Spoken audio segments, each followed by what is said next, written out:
Hello, and thank you for watching this video. In this video, you will learn about the theory of continental drift and how it explains the distribution, or spread, of plant and animal species around the world. Before we talk about continental drift, let's break this down to understand the meaning of the words. The word continental relates to the word continent. What is a continent? A continent is a very large piece of land on Earth. We have 7 continents on Earth today. Here's a map of the world with the 7 continents. We live on the continent of North America.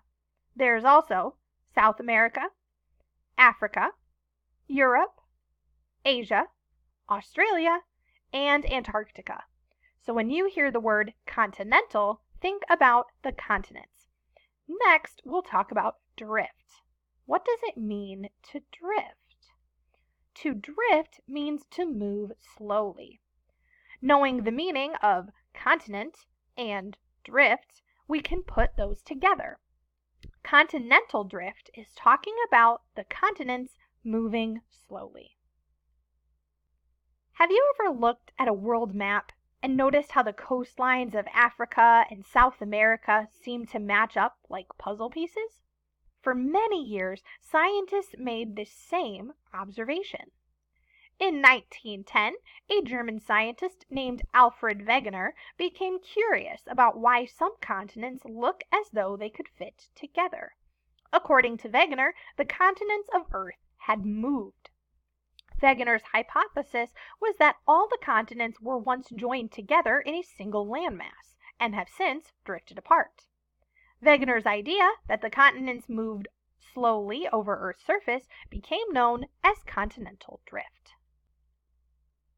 According to Wegener, the continents were joined together in a supercontinent, or single landmass, about 300 million years ago.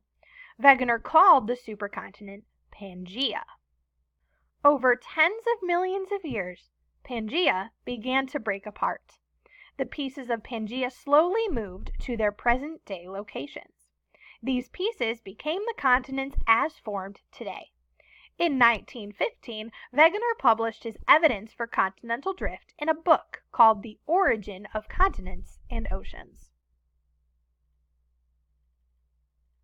So how does continental drift relate to how plants and animals are spread throughout the world?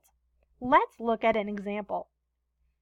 Here is a picture of the globe showing South America on the left and Africa on the right. As you can see, they are separated by thousands of miles of ocean. But there is something very interesting going on if you look at the fossil history of these two continents. The fossils of plants and animals found along the coast of Africa on the west side and the east coast of South America are actually very similar. How strange. If these continents are separated by thousands of miles of ocean and always have been, why would the fossils along their coasts be so similar to each other? Well, because of continental drift. According to the theory of continental drift, these two continents were not always so far apart. In fact, Alfred Wegener said that the continents used to be connected. This image shows how well they fit together. And back then, they would have been one piece of land with no ocean between them. So, if a long time ago the continents were connected and did not have an ocean between them, it would make perfect sense that they would have the same species of plants and animals. Those plants and animals would die and later become fossils for us to find.